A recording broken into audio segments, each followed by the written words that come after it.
Let's get on with it. Oh my God. Maybe it's just Cerebro. No, that'd be great. Or maybe it's just like a pocket reality. Maybe it's the metaverse that she's going into. This is the Oculus.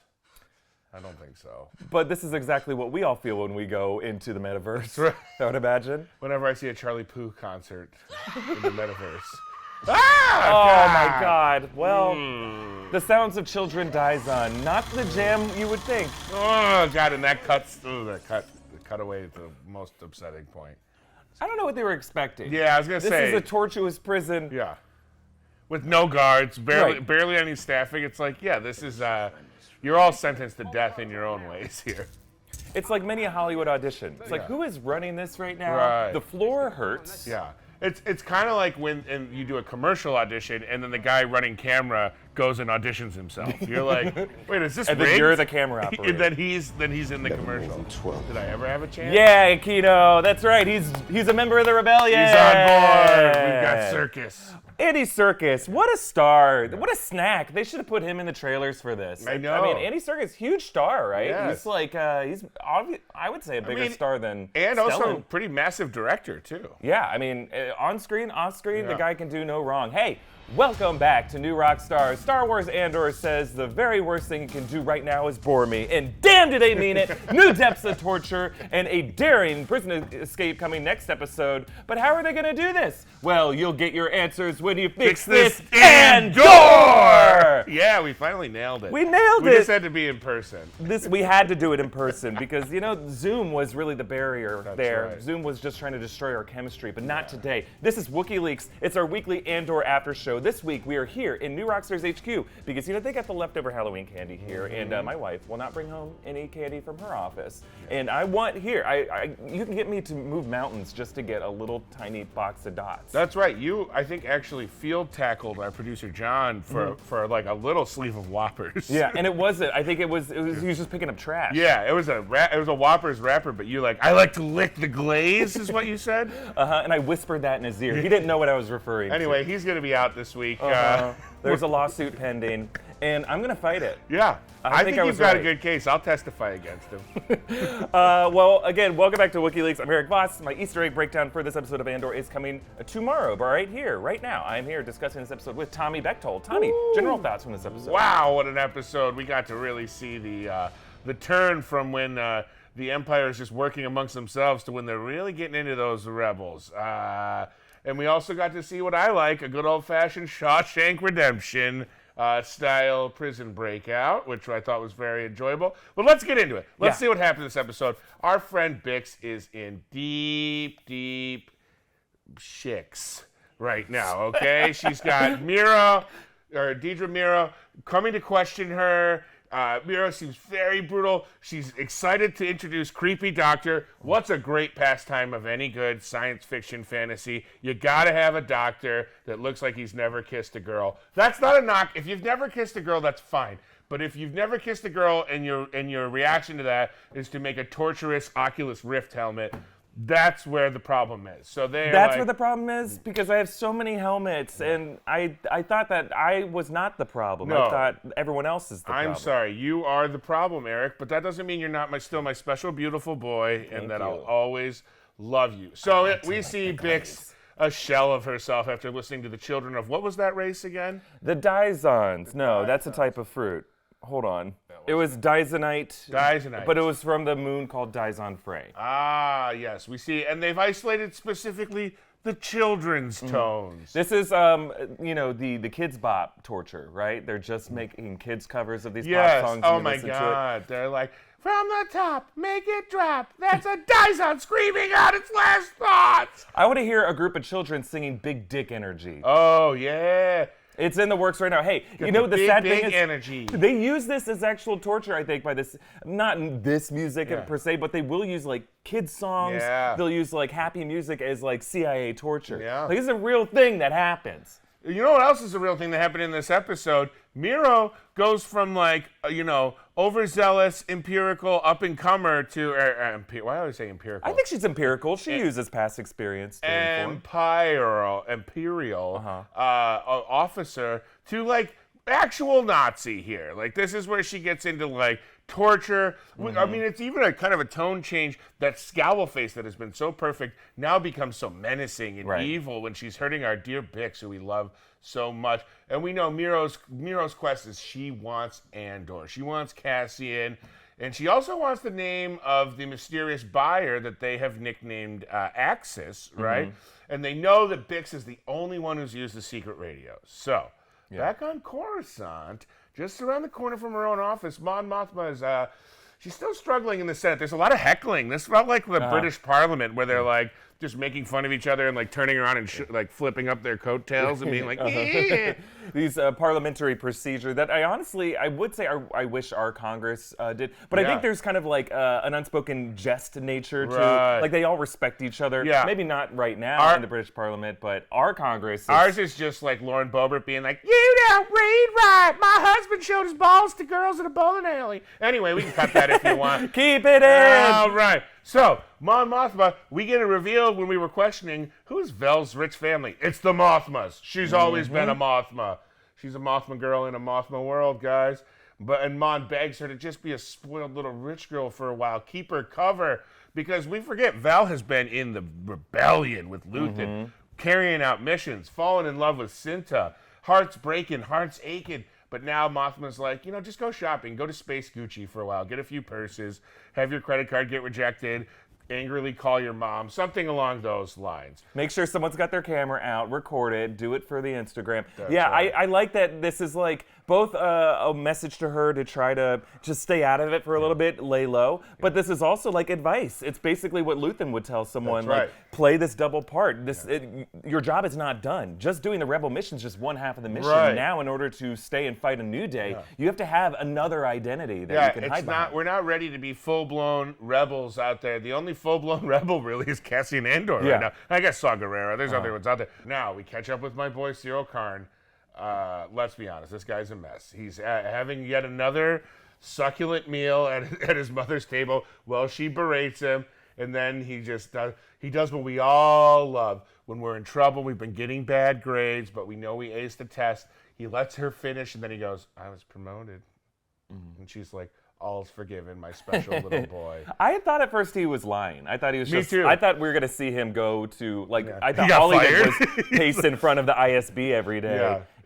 Trying to get a job. I mean, that's how we both got hired at Rockstars. We just walked in around downtown LA. We went to our main offices in Calgary, in downtown LA, yes. And we paced in front. We were both wearing trench coats, and then we were wearing nude bodysuits, though, was the weird thing. So we kept doing this, but we weren't showing anything. And then they brought us in to audition, and then we were the camera operators for other people. I think that's... And that's where the bodysuits really paid off. So, Cyril, he's got his mom. She's impressed. Then... he does what all good, great lovers in cinema do. He stalks the person he's interested in, stands in front of her, prevents her from walking her pathway to where all of this is creepy, all of this is problematic. What are you talking about? This is The Chase. Oh, my God. I can't. Hot, but she doesn't know it. Well, I'll tell you what. Both Cyril Karn and Deidre Miro took what I would call like heel turns. They were already heels, and then they just went a layer. They peeled a layer off the heel onion today, and we're like, no, we're actually way, way creepier than we were revealed to be before. Now, one person who's really doing his job right and blending in is Cassian, a.k.a. Keith. He's a model worker at Narkina-Five. They're winning those extra bowls with flavor in them. They got flavor in their food now. Okay? It's like Domino's every 5 years when they're like, hey, guys, we realize the last 5 years our pizza's been bad, but now it's good. That's what they got. They have the good Narkina-Five hose meats or whatever they are that they bring them in. So they're building these giant cogs, and you can see that Cassian is working on an escape plan. He's now got some people who are clearly in cahoots. He's doing a little Shawshank shaving of a pole in the bathroom. I love he's got to like pound out the little panel. He does like quick little cuts, then they call him back to the floor, puts it back in. I hope by next time there's a there's a Mon Mothma poster hanging over it of her like in a bikini or something like that. Oh. Come on, like Shawshank. In their mind, she's just a senator who cares a bit too much about the Gormans and everyone else. In my mind, there's a Mon Mothma Get that out of your mind, Tommy. Speaking of which, check out newrockstarshop.com for Mon Mothma bikini posts. No, those aren't there. And that's not a merch plug. All right. Now. Wait till the coaster set comes out. Kino Loy seems to be the key to unlocking this whole plan, but they're, he's Andy Serkis. He's still pissed off. I thought that Cassian was an institutional man, because in that opening scene, he's like, "We're gonna get ahead. We're gonna get ahead of everyone else. We're so close. We're so close." And he's like, it was nice that he was covering for for Olaf, but it seemed like he was like competitive. But again, you said Cassian's the one who's not playing double roles. I think he is playing a double role in that regard. He's playing the role of an honest, hardworking prisoner, when in reality, he's still working to try to get out. He's clocking the guard schedule. Yeah, you're right. He's clocking what things are electrified, what aren't. He is perfectly playing the part, I think, of what the rebels need to do right now. That's a good point. And it seems like only Kino Loy, a.k.a. Andy Serkis, can really help them genuinely hatch an effective escape plan. But he ain't doing it until Olaf dies. Poor Olaf. He was struggling so bad. First of all, one quick, Tony Gilroy, don't at me, and I'm sorry, I love you. I love everything you're doing with this show.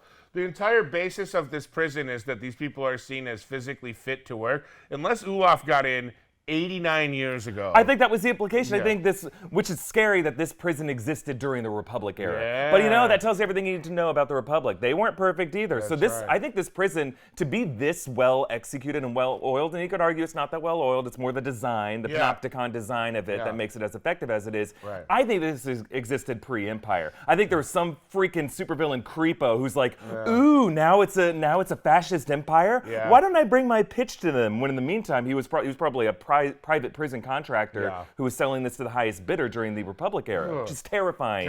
Terrifying. Well, rest in power, rest in paradise, Olaf. He dies, and that is the spark that is going to get old Kino on our side here, because the doctor who comes to treat Olaf reveals that the rumors about the 100 men on, what was it, Sector 2? Yeah, Sector 2, which it's 50 per shift. That means both sides of it. It wasn't the shift, it was during the bridge transition, the shift trade-off, and then that's when everyone can kind of talk. That's in between the classes, when in 5th grade we had 5B and 5A, when you're in between classes and you switch with the kids who are in the accelerated math class. That's when chaos reigns. That's when the floors used to vibrate in my school, and we'd all be shocked. They'd be like, all right, now you go in and learn about hexagons, and I go, all right. Anyway, they found out that basically in Sector 2, they're recycling in the inmates. Once you're getting processed out, you're just getting put into a new section.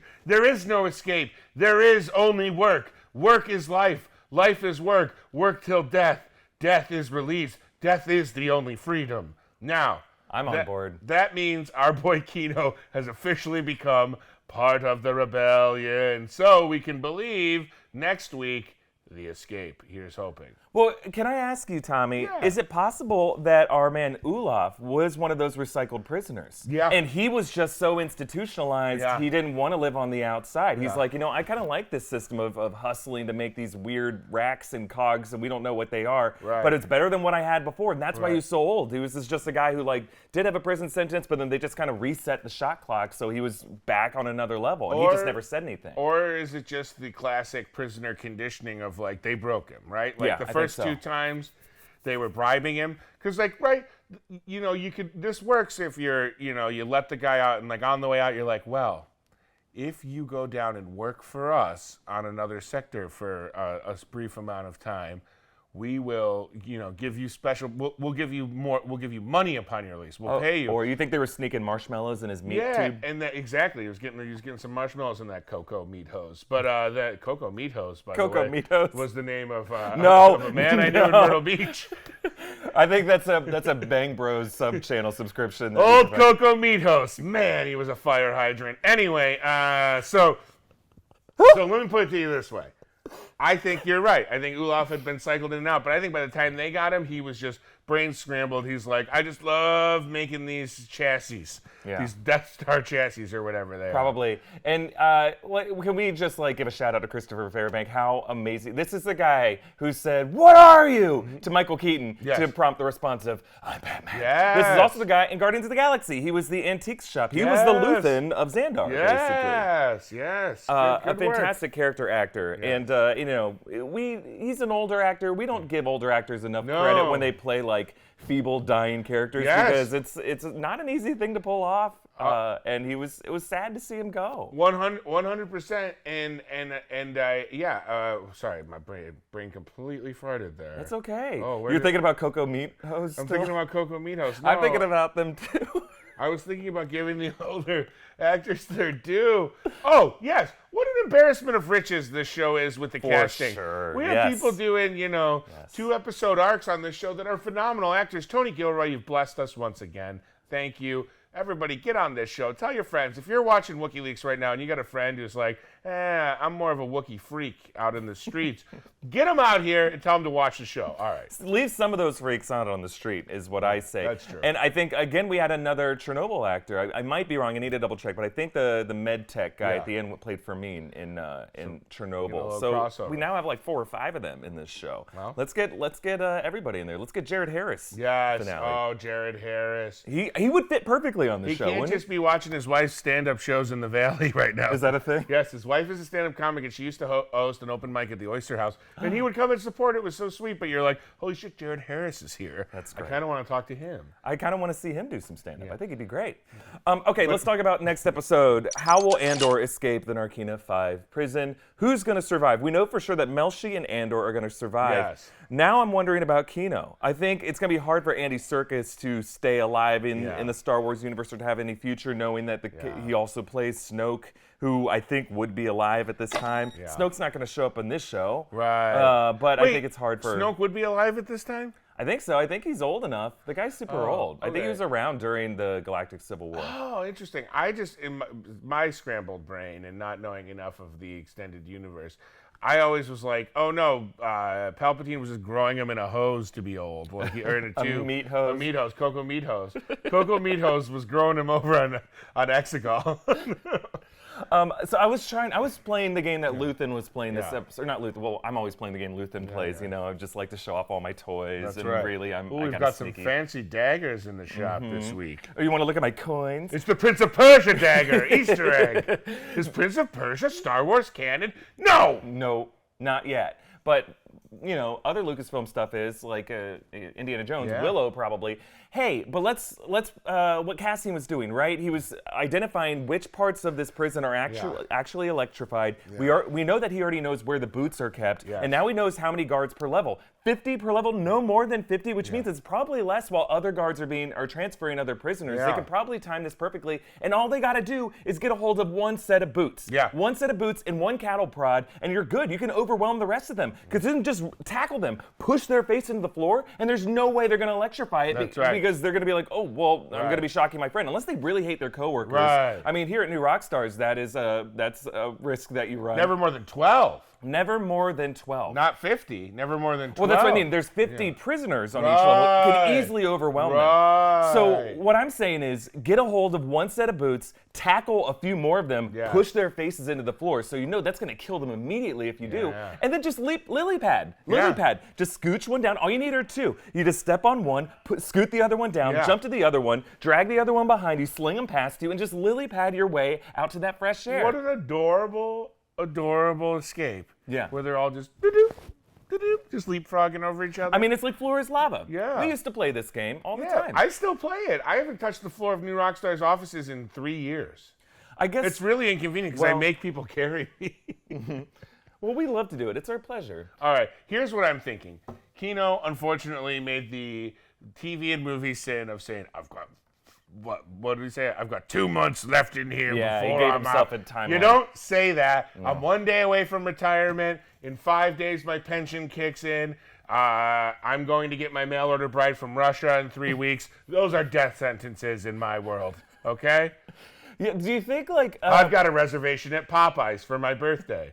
That you're dead for sure before that. I wonder if they're going to have to wait for one of these prisoner transports to come in. If they're going to just have to wait. How often are prisoners coming in, really? They can't Probably escape pretty physically. Often. There's the suction whirlpools all around, right? Right. And what do we think those suction whirlpools are? You had a theory that they were sarlaccs or hydras type, or they're just like mechanical things that like will suck you down, so it's hard to swim away. Yeah. I think these are propulsion engines, they're propellers that keep it afloat. Because it's hard. A metal facility, how is that buoyant? Is my question. Like we had the raft prison in the MCU that I think was supposed to. I don't think it was. Was it bobbing? It didn't look like it was affected by the ocean waves in Civil War. My theory is that like there's something that connects all the way to the sea bottom that keeps it like sturdy. That keeps. I mean, we know Iron Man loves his undersea diving when he hooked up that power cable to New York.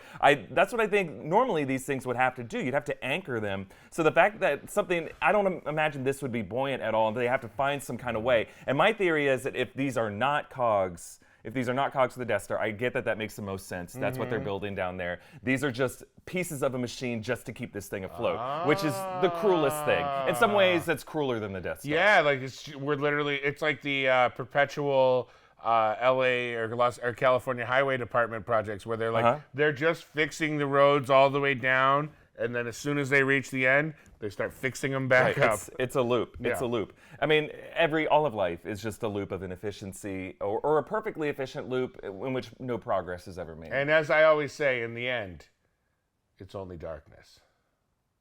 But what sweet relief that darkness is. Because imagine darkness, unless it has the screams of Dysonite children. Mommy! Right. That's... as long as it's not screaming, Mama. You promised we were going to Dysonite Disneyland.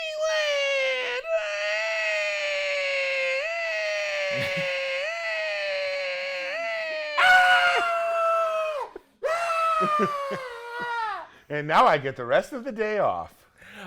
So I think let's play some bets right now. We know Melshi, we know Andor is going to survive. Will anyone else from this prison make it out? I got a bad feeling just based on Andor's ability to move around in Rogue One. Not a lot of the people from his past are alive. It just makes that kind of sense to me. Also, Andor is fresh. You know, he's just a tourist. He just got in there. I mean, we know some time has passed. Do we think he's still telling everyone in the prison I'm just a tourist? I'm mad he didn't say it in this episode because it's my favorite thing. But I think, unfortunately, there are going to be some people who want to escape that don't quite have it in them to escape. I think there's going to be more people who want to stay. Yeah. I think that's going to be the horrible, cynical truth of this, is that they've so institutionalized these people. That they're going to have a tough time convincing them that 1,000 people died because of a riot, or 100 people died because of a riot. Yeah. And more likely that just something they were punished for doing something bad. Or... I think Kino's going to die. Yeah. I think the med tech is going to die. Yeah. I think Taga has a pretty good chance. Yeah. Taga's a young guy, bright future ahead of him. And Yeah. it seems like there's some loyalty forged between him and Keith Gergo, the tourist, Yeah. who covered for him and then gave him the idea. Yeah. And I think the other guy he was talking to after he came out of the bathroom, I think that guy's going to get out too. Yeah. Yeah. No women at this prison. It's a male prison. Just a male All the prison. women are at the Wobani prison with Jen Erso. Is she there now? Do we know if she's there now, or she hasn't gotten in prison yet? We don't know how long she was in there for. I have to rewatch Rogue One. I'm too busy rewatching the MCU right now in anticipation for Black Panther. That's another property. It is a different property. Well, before we continue talking about this episode, we want to thank some friends who helped us make it. Thank you to Wondery for sponsoring this episode. Go deeper into the canals of Numenor, the mines of Khazad Dûm, and more with the official The Lord of the Rings of Power podcast. Host Felicia Day and several special guests provide an inside look at the groundbreaking series and what it took to bring Middle-earth to life. Each episode of the official podcast features exclusive interviews with the series showrunners, J.D. Payne and Patrick McKay, including the very first breakdown of the incredible season finale. Felicia also goes behind the scenes with the cast and crew to bring you jaw-dropping stories and Easter eggs you won't want to miss. Watch The Rings of Power on Prime Video and listen to all 8 episodes of the official The Lord of the Rings of Power podcast for free on Amazon Music. Download the Amazon Music app now. God, I need it. I need supplementary material. I read The Hobbit. This is one of the first books I read in 3rd grade with my mom when I had the flu. And thank God it had pictures. It was one that had, it was a picture edition. I still am trying to find it on Amazon. It was a large green version of it. Anybody know? Call in. Anyway.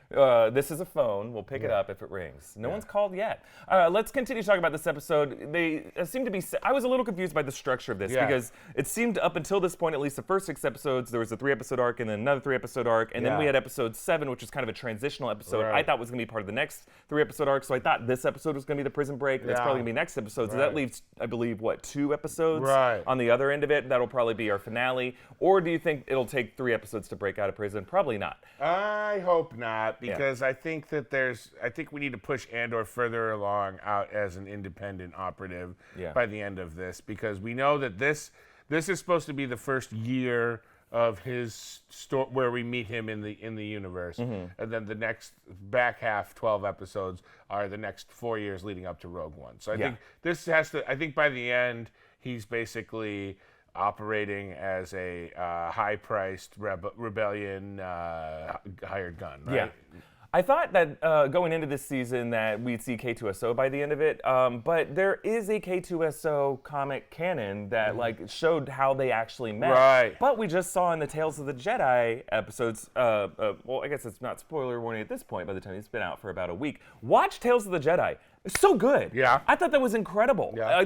I was completely blown away how well put together that was. It was like the vibe of the final 4 episodes of Clone Wars season 7. How amazing that was. Same composer. It's still Dave Filoni's vision. Very dark, very grim. Not a lot of dialogue, just kind of visual storytelling. It's just so beautifully done. Anyway, one of the things we learn is that they kind of condense Ahsoka's timeline after Order 66 before she shows back up as a Fulcrum agent. They condense a lot of stuff from E.K. Johnston's novel. So I think we're seeing this weird phase where the stuff that we thought about these characters' backstory from the literary material isn't beat for beat, word for word, exactly canon, if it's going to be adapted in a different way. So I think this series is still open to adapt K2SO's origin story in a different way. I just think Tony Gilroy and other producers have said he's not going to show up till season 2. Right. But we do have this hint at the finale, or at least the final few episodes, with this whole Anton Krieger. Yes, or Anto Krieger. And I forgot about that in the beginning summary. My apologies. That was the one chunk I left out. They've captured a rebel pilot. They captured a rebel pilot. Do you think this rebel pilot is someone important? What if it's Wedge Antilles? If they got Wedge, that'd be impressive that he was able to get out at that point for future stuff. They're like, kill him, right? They're not. There can't be that many rebel pilots at this point in history. I mean, we saw 2 X-wings with Saw Gerrera's group. Who else could it be? And so they don't have a huge fleet of X-wings to be a pilot. What are they piloting? What if it's Porkins? What if it's Porkins? I hope Sr.? it's Porkins. I would love a Porkins origin story. But he's real thin, and then he gets real fat in prison for some reason.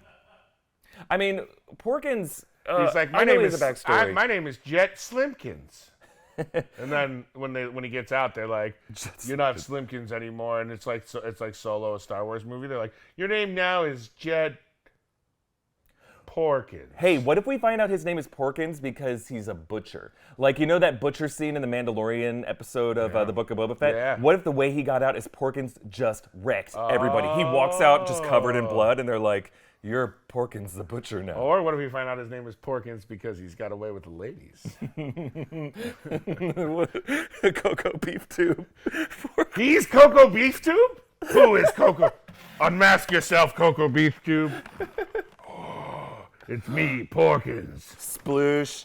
All right, speaking of sploosh. Yeah. Oh, wow. Is that in Mandoa? Yes, it is. And it's something very offensive. Dedra and Cyril, are they gonna No. I know they're leading us that way. I really hope not. There's no need. Yeah. No, she doesn't need to fall for it. He is too much of a creep. Come on. Why can't the good guys get the girl? That's what Cyril would say. I'm a good guy. Why doesn't she like me? I followed her to work every day, hoping to see her. I grab her arm as she tries to turn away from me. We both hate Cassian. And she's like, I secretly love Cassian. You would! I always like the bad boys! You just want to be treated like shit. I'm going on my message boards, man. Cassian, more like Chadsian. I'm going on Jawa-chan, and I'm going to dox you. I hope it's unrequited. I get that Cyril is into Dedra. I mean, this is like the full package for him. Yeah. But Dedra's got bigger things to worry about than this little piece of crap. I think if she's into it, I'm going to be a little bummed. I don't need this. I mean, it makes sense on a certain level. Yeah. I just don't want to see it. No. She's got higher ambitions. I've got no need.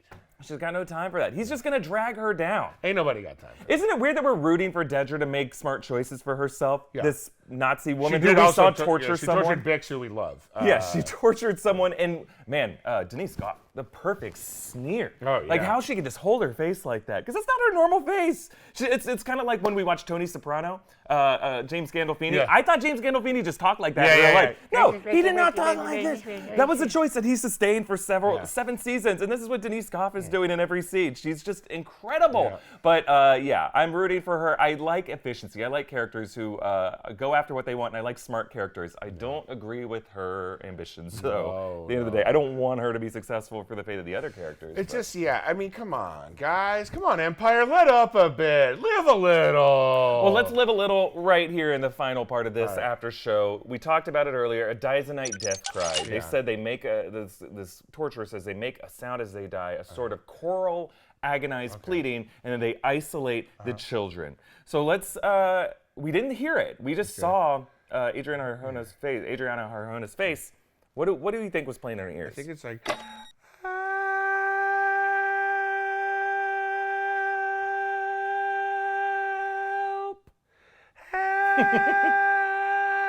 Help!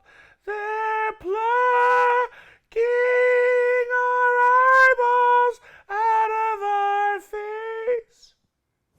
That's beautiful. What do you think? I would scream if I heard that, especially if it was real quiet. Yeah. I think it's the Star Wars equivalent of the brown note. Oh, yeah. So I think they play the brown note, and her screaming there is Bix shitting herself. Yeah. It's just...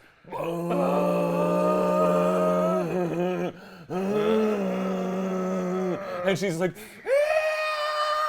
That's why they had to drag her away. She's just lifting up because shit's Yeah, piling up it's just underneath Stan her. Marsh. Yeah. She's just making a pile. Oh! That's why they had to drag her away, Tommy. She shit her guts out. And they don't have dry cleaners Not in in Star Ferrix, Wars. okay? I heard a phone ringing. Hello? Yes? I Oh, bet you it's Samantha. Tommy. Yeah. Tommy, someone found that green book for you. What? My Hobbit Green Book is on its way to New Rockstar Studios? In Calgary, Canada. Reach out if you know where it is. I'll buy it from you. Thank you. Bye. Well, we'll leave it there for this episode of Wookieeleaks. Again, we'll just let him take a nap. How It's about okay. that? Sometimes he likes to sleep. He likes to... Oh, he's fully pro. Ats like the snap. Yeah. Snack. Snack. Snap. Wait, Snack. nap. Nap. Nap. Why can't I talk? Snooze. But yeah, my Easter egg breakdown is coming out tomorrow to the channel. fun. You can follow Tommy at Tommy Bechtold. Follow me at EA Voss. Now, we will not be here next week reacting to the finale, or not the finale, episode 10. But don't worry, you are going to see a lot more of me and Tommy here at New Rockstars, and we're going to find a way to get our reactions into the breakdown. Absolutely, because you got to see me and Tommy reacting Yeah. to the most shocking Don't- death scream, whatever it is. Don't you worry. Don't you worry. Follow New Rockstars. Subscribe to Wookieeleaks wherever you get your podcasts. Thank you so much for watching, and We have spoken.